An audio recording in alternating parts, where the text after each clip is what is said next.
There are 4 different methods of factoring that we will use in this class. You may want to review this method if you haven't looked at the video recently. You may also want to look at the difference of squares.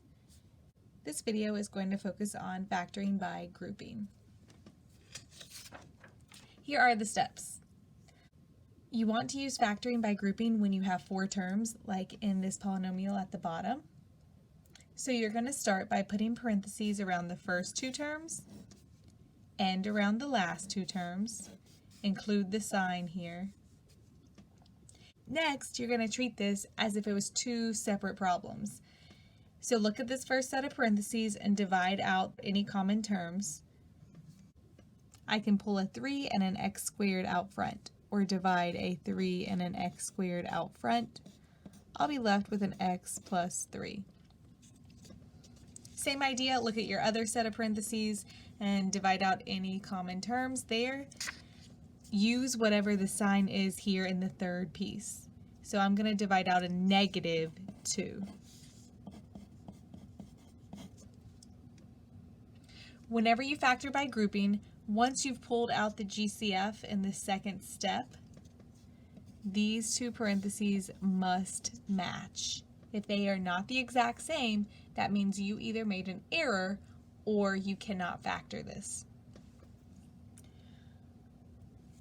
And note, if I didn't have anything in common here, there wasn't any GCF to pull out, use a 1, a positive 1. Okay, so now that I've done the second step, the very last one is to just rewrite this as your factors. And my factors are what I divided out. So I divided out a 3x squared in this first piece, and I divided out a negative 2 in the second piece. And then what was left over? I had an x plus 3 left over in each piece. You only write the x plus 3 once, and that's it. If you want to know why this works, let me give you a quick explanation. If you don't really care, skip ahead a couple seconds. What we're doing, or why we don't write the x plus 3 twice, is because essentially what we're doing is acting like this is a new GCF problem.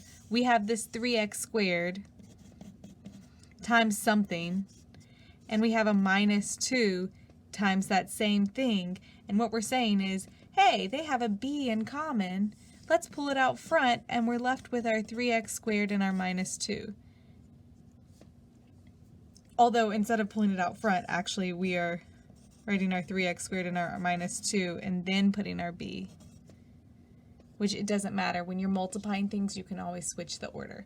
But that's what's happening here. That's why we can jump from this step to this step. It looks like we're just making things up off the top of our head, but really what we're doing is saying they have an x plus 3 in common, so we can pull it to the front or pull it to the back, and then the other 2 pieces can be paired up as one factor.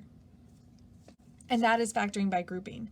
So put parentheses around the first 2 and the last 2, pull out what these first 2 have in common, pull out what these second 2 have in common, and then last, rewrite the things you pulled out and then the x plus 3 that was left over. You only write this once, and if these 2 parentheses do not match, you messed up or you can't factor by grouping. If you wanted to check your work, you could distribute 3x squared to both of these 2 pieces and distribute negative 2 to both of these pieces. You'd end up with your original equation. Let's do a couple more examples. Group, pull out what they have in common. So I can divide out a 6x squared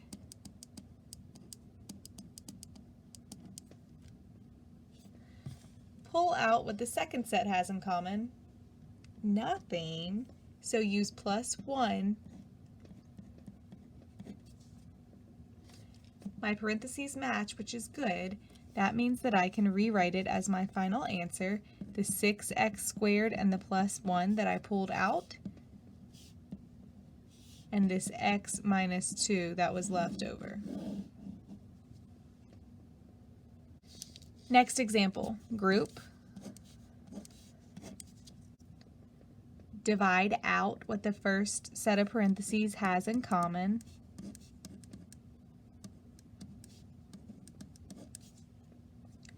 Divide out what the second set of parentheses have in common.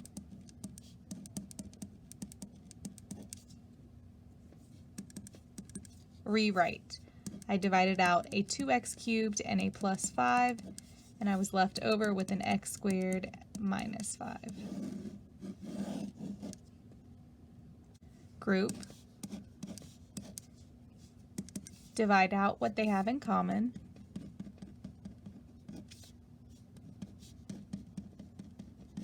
I divided out or pulled out the -1.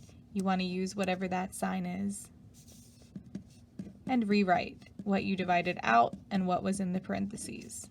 Now you probably stopped here if you tried this problem on your own, and that is great. That means you know how to factor by grouping, but you should always double check that you can't do any of these other methods on top of factoring by grouping. Check for the GCF first. Like if I could have divided out a 2 out of all 4 of these terms, that would have been great. And you would just leave your 2 in front.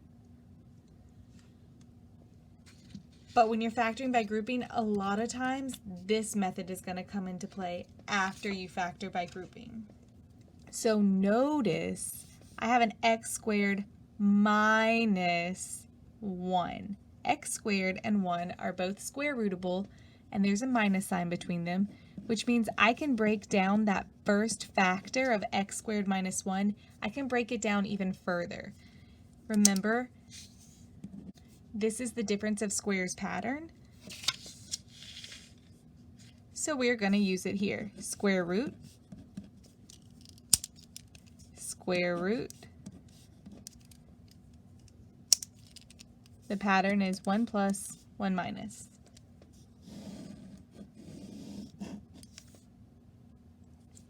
And last example.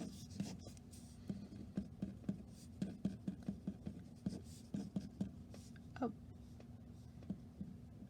I don't have anything in common, so I'm going to pull out a plus 1.